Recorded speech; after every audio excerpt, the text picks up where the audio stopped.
बच्चों, आज हम लोग ग्रामर का एक इम्पॉर्टेंट टॉपिक देखेंगे जिसका नाम है how to write correct English. हर बच्चा के लिए, हर कक्षा के बच्चा के लिए ये इम्पॉर्टेंट चैप्टर है। आप बच्चों सेंटेंस तो लिखते हैं, लेकिन कभी काल उसमें त्रुटियां रह जाती हैं। उन त्रुटियों से हम कैसे दूर रहें, उन त्रुटियों से कैसे हम बचें, इसकी जानकारी विस्तार से इस चैप्टर में मिलेगा। How to write correct English, शुद्ध शुद्ध अंग्रेजी कैसे लिखेंगे। तो पहला इसका रूल है use shorter sentences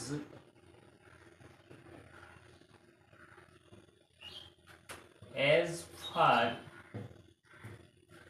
as possible। First rule है use shorter sentences as far as possible. जहां तक संभव हो छोटे छोटे वाक्यों का प्रयोग करें। लंबे वाक्यों का अननेसेसरीली यूज करेंगे तो हो सकता है कहीं गलती हो और वो गलती आपकी आँखों से ओझल हो, आपको पता न चले। इसका उदाहरण के साथ देखेंगे। She came before the arrival of his guests। She came before the arrival of her guests। वह अपने मेहमानों के आगमन के पश्चात आई। ये लेंथी सेंटेंस हो गया। ऐसे सेंटेंस से आप परहेज करेंगे।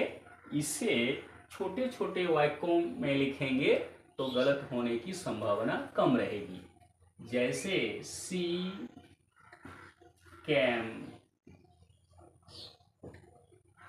Before the arrival of her guest, उसके मेहमानों के आने से पहले, यानी उसके मेहमान लोग बाद में आए। हर गेस्ट अराइव्ड लेटर। सी कैम, वह आई।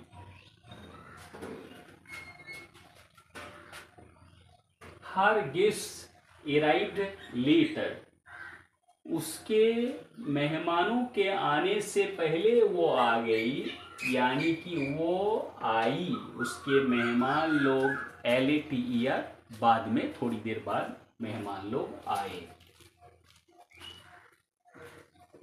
He went there in spite of my order। He went there in spite of my order।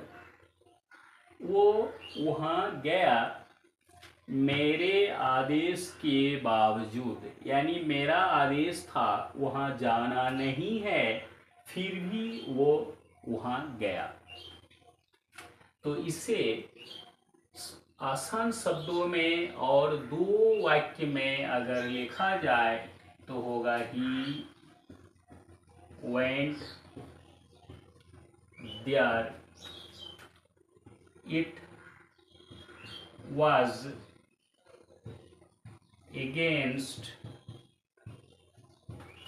my order, अर्थात he went there, वो वहाँ गया, it was against my order, ये मेरे आदेश के खिलाफ था। The children played in the lawn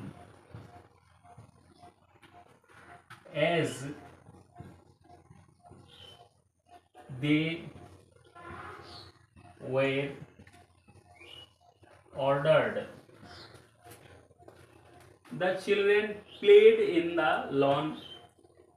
बच्चों ने लॉन में, ग्राउंड में खेला, एज दे वेर ऑर्डर्ड, जैसा कि उनको आदेश दिया गया था। इसे सरल शब्दों में दो वाक्य में लिखेंगे तो ये सेंटेंस बनेगा, the children played in the lawn, they were ordered so। इसका अर्थ हुआ, the children played in the lawn as they were ordered, बच्चे लॉन में खेले जैसा कि उनको आदेश था। The children played in the lawn, बच्चे लॉन में खेले, दे वेर ऑर्डर्ड सो, उनको ऐसा ही आदेश दिया गया था।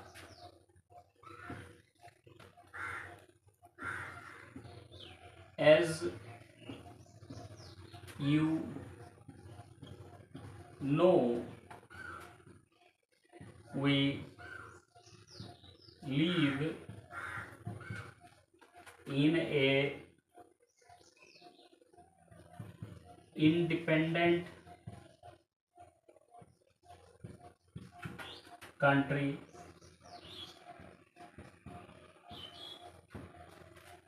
as you know, जैसा कि आप जानते हैं, we live in an independent country, जैसा कि आप जानते हैं हम लोग एक स्वतंत्र देश में रहते हैं। इसे दो भागों में अगर बांट दिया जाए तो गलत होने की संभावना कम रहेगी।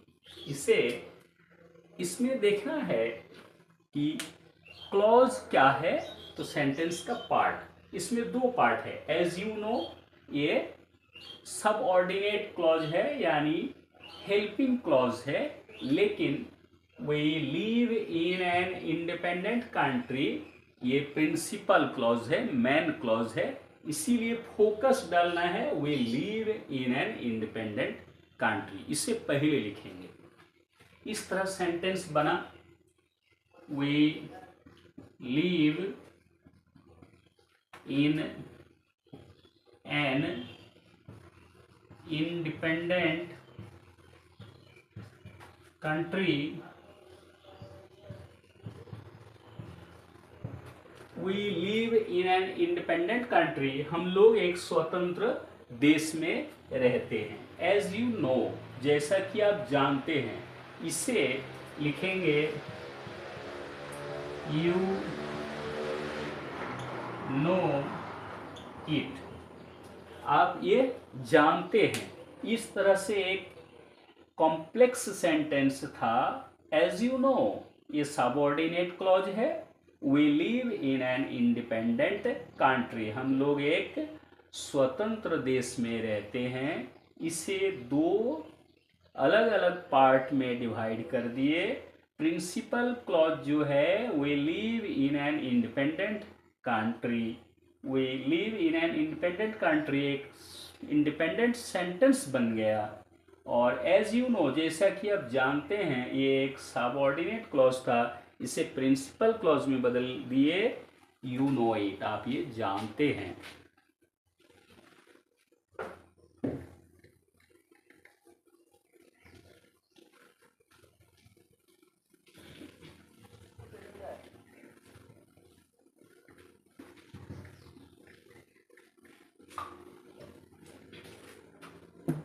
इसका how to write correct English का पार्ट 2 है, ऑलवेज अवॉइड circumlocution।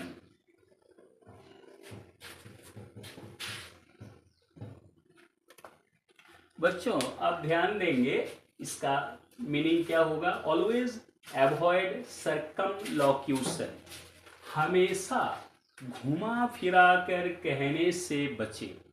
एक सेंटेंस को घुमा फिरा कर न कहें, जो बात आपको कहनी है सीधे तौर पर कहिए। इसीलिए इस नियम का नाम है ऑलवेज अवॉइड, हमेशा बचें। किससे बचे? सर्कमलोक्यूशन, घुमा फिरा कर कहने से या लिखने से हमेशा बचेंगे। जैसे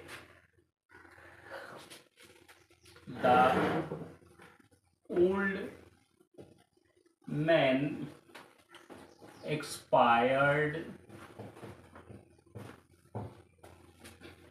उस बूढ़े व्यक्ति का अंत हो गया। The old man breathed his last, बूढ़े आदमी ने अंतिम सांस ले ली। The old man departed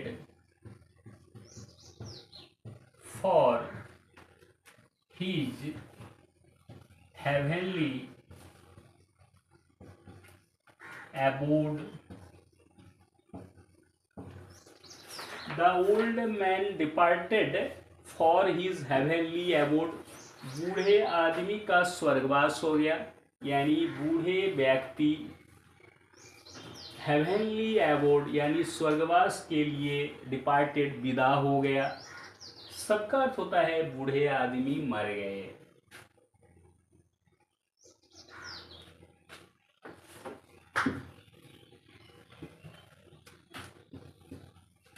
The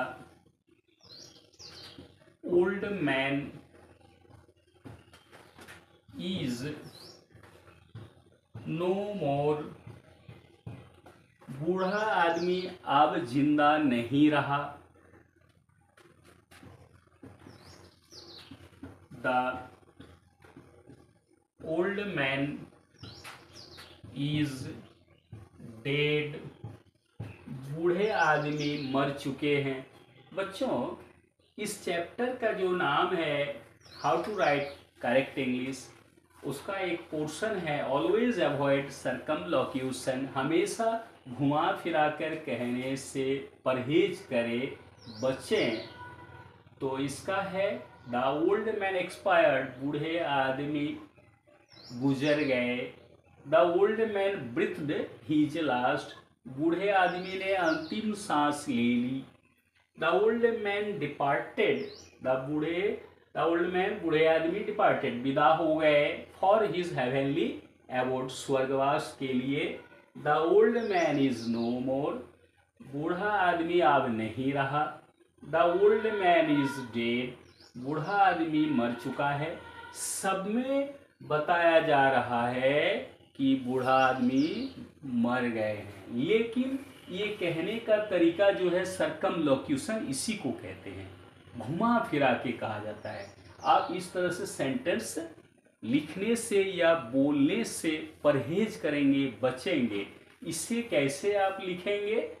इन सभी पांचों सेंटेंस का अर्थ होता है, इनसे आप बचेंगे। इससे लिखेंगे The old man died. सरल शब्दों में, कम शब्दों में, छोटे सेंटेंस में, इन सारे सेंटेंस का एक ही उपाय है सही सेंटेंस लिखने का। द ओल्ड मैन डाइड, बूढ़ा आदमी मर गए। इस तरह से ऑलवेज अवॉइड सर्कमलोक्यूशन शब्द का अर्थ होता है हमेशा घुमा फिरा कर कहने से बचे। Use idioms and phrases at the right place. Use idioms and phrases at the right place.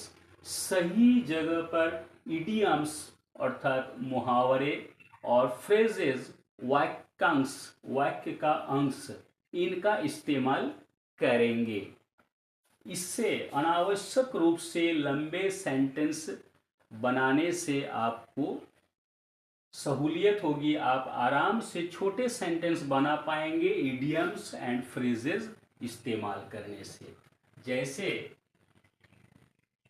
The old man puts on woolen cloths. वो बूढ़े आदमी ऊनी कपड़े पहनते हैं। पुट ऑन, पहनना, ये ईडियम का एक उदाहरण है। We always depend on our army for safety. Depend on, किसी पर भरोसा करना। हम लोग हमेशा अपने सैनिकों पर भरोसा करते हैं सुरक्षा के लिए।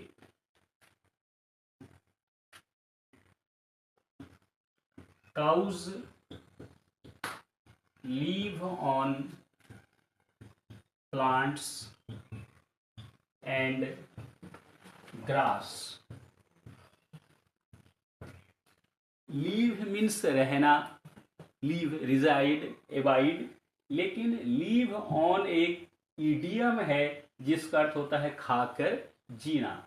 गाय प्लांट्स एंड ग्रास, पौधे और घास खाकर जीवन निर्वाह करती हैं। लीव ऑन एक इडियम के रूप में यहाँ इस्तेमाल हुआ है। यहाँ लंबे सेंटेंस बनाने से आप बचेंगे लीव ऑन का यूज करके, लीव ऑन इस्तेमाल करने से। The doctor came at the 11th hour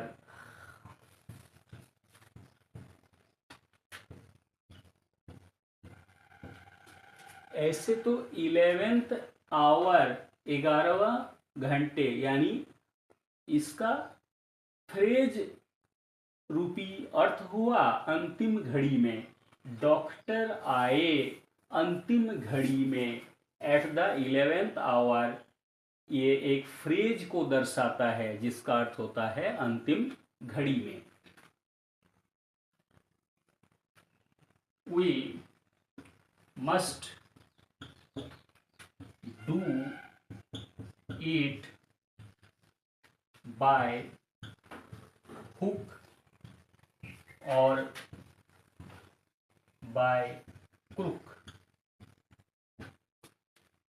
bye hook और बाय क्रुक एक फ्रेज को दर्शाता है जिसका अर्थ होता है किसी न किसी प्रकार। इसे शुद्ध हिंदी में कहा जाता है जे न ते न प्रकारेण। वे मस्ट डू इट, हम अवश्य ही ये काम करेंगे। बाय हुक और by crook.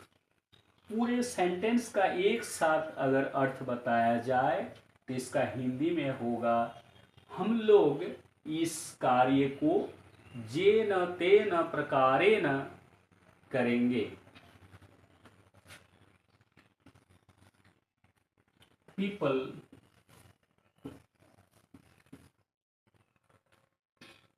Never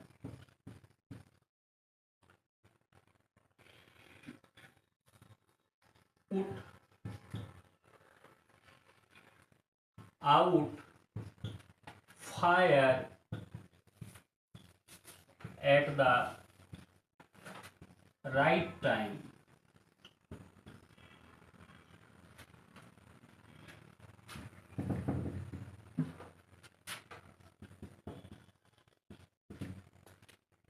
People never put out fire at the right time। ऐसे तो पुट मतलब रखना, लेकिन पुट आउट एक ईडियम बन जाता है, मुहावरा बन जाता है जिसका अर्थ होता है बुझाना। सही समय में लोग आग पर ध्यान नहीं देते हैं, आग बुझाते नहीं हैं, इसीलिए हादसा हो जाती है। He was born with a silver spoon in mouth। He was born with a silver spoon in mouth। Born with a silver spoon in mouth ये एक फ्रेज है जिसका अर्थ होता है किसी खानदानी परिवार में जन्म लेना।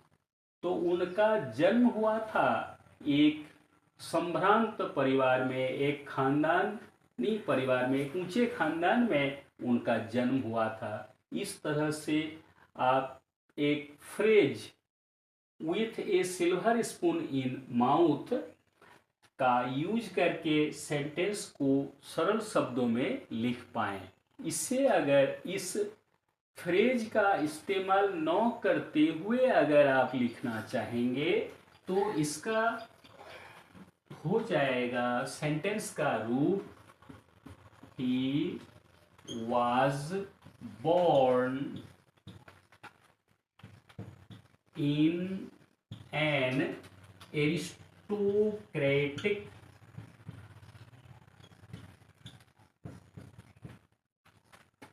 family।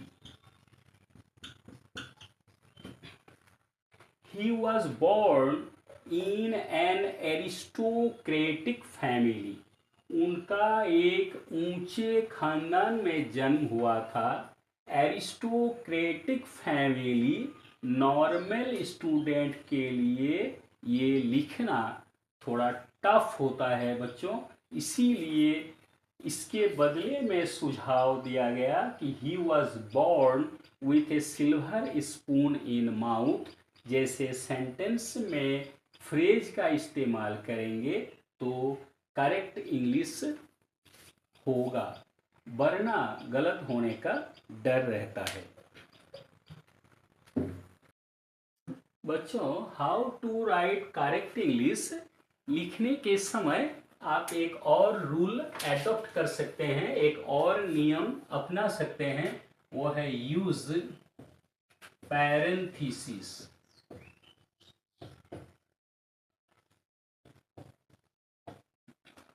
पैरेंथेसिस शब्द का क्या अर्थ होता है? मैथमेटिक्स में इसे आप सरल शब्दों में कहते हैं ब्रैकेट। इसका अर्थ हुआ कहीं भी आप जाते हैं तो अगर अनजान जगह है तो आपको इंट्रोडक्शन करना पड़ता है, आपको स्वयं इंट्रोडक्शन देना पड़ता है, या उस माहौल में जो घुल मिल गया है ऐसा व्यक्ति आपका परिचय कराता है किसी स्ट्रेंजर से, अजनबी से। तो इस तरह से यूज पैरेंथेसिस, यानी पैरेंथेसिस का यूज करके आप लंबे सेंटेंस को छोटा कर सकते हैं। जैसे Ramu the first boy of our class scored 97% marks. इस तरह से बच्चों देखा जाए, the first boy of our class, हमारी कक्षा का पहला लड़का, ये रामू का इंट्रोडक्शन है, परिचय है, और स्कोर्ड 97% मार्क्स। सेंटेंस इसका ये होगा कि Ramu is the first boy of our class, he scored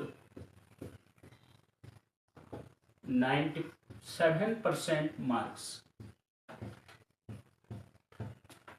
दो सेंटेंस बन जाएगा। अगर हम पैरेंथेसिस जैसे रूल अपनाएंगे नहीं तो सेंटेंस बन जाएगा Ramu is the first boy of our class, हमारे क्लास का, हमारे कक्षा का पहला स्टूडेंट है Ramu.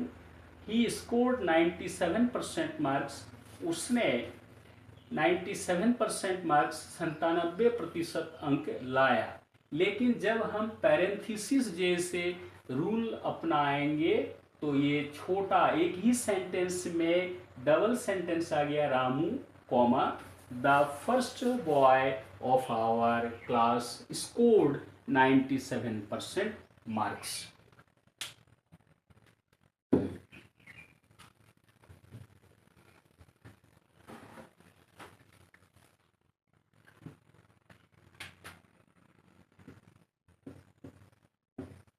The British,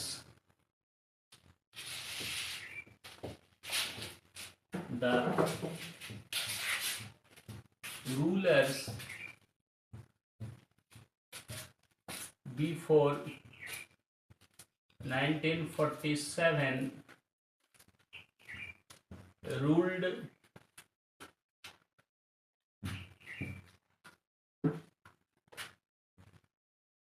over India very mercilessly।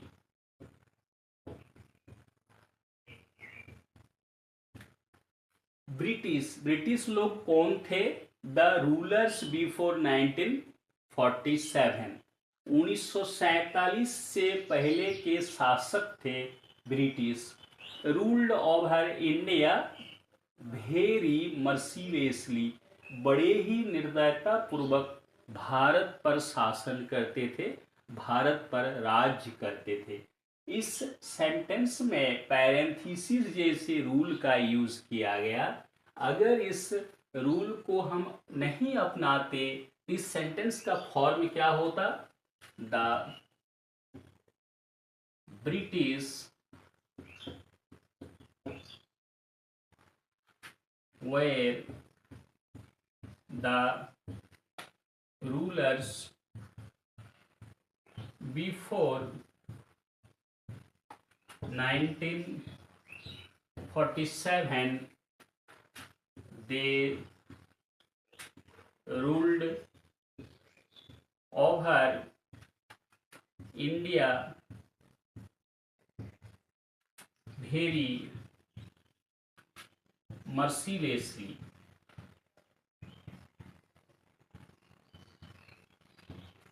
The British were the rulers before 1947, अंग्रेज लोग, ब्रिटिश लोग 1947 से पहले के शासक थे। They ruled over India very mercilessly. वे बड़े ही निर्दयता पूर्वक भारत पर शासन करते थे। इस तरह से जो रूल है यूज पैरेंथेसिस, उसका इस्तेमाल करने से ये दो दो सेंटेंस को हमने एक ही सेंटेंस में यूज किया। नेक्स्ट रूल है use of words related to time. समय से संबंधित शब्दों का इस्तेमाल करना। जैसे she came home on the 10th ultimo। She came home on the 10th ultimo। वो 10th ultimo यानी अल्टीमो 10th अल्टीमो पिछले महीने 10वीं तिथि को वो घर आई। अगर इस शब्द का अल्टीमो जैसे शब्द का इस्तेमाल न किया जाए तो इस सेंटेंस को हम कैसे लिखते? She came home on the 10th of the last month। इस तरह से the last month, on the 10th of the last month, इतने बड़े शब्द समूह का इस्तेमाल करने के बदले में केवल अल्टीमो जैसे शब्द का प्रयोग किया गया और दोनों ही सेम रूप है। सी कैम होम, वो घर आई, ऑन द 10th अल्टीमो, पिछले 10वीं तिथि को, यानी पिछले माह के 10वीं तिथि को दर्शाने के लिए अल्टीमो शब्द का प्रयोग किया जाए। We shall go out on the 10th proximo। हम लोग बाहर जाएंगे अगले महीने की 10वीं तिथि को। शॉर्ट रूप में इस सेंटेंस को लिखा गया है। अगर 10th प्रोक्सिमो का यूज न किया जाता इस सेंटेंस का फॉर्म कैसा होता? We shall go out on the 10th of the next month। अगले महीने के 10वीं तिथि को हम लोग बाहर जाएंगे। The 10th of the next month जैसे शब्द समूह, ग्रुप ऑफ वर्ड्स के बदले में द 10th प्रोक्सिमो जैसे शब्द का यूज किया गया। ये शॉर्ट फॉर्म है और करेक्ट सेंटेंस है। इस तरह से तीसरा उदाहरण है we are meeting him on the 10th instant। We are meeting him on the 10th instant। हम लोग उनसे इसी महीना में 10वीं तिथि को मिलने जा रहे हैं। इंस्टेंट शब्द का अगर इस महीने का अर्थ हुआ इसी महीने की 10वीं तिथि, इंस्टेंट जैसे शब्द का यूज न किया जाता तो सेंटेंस का फॉर्म क्या होता? We are meeting him on the 10th of this month.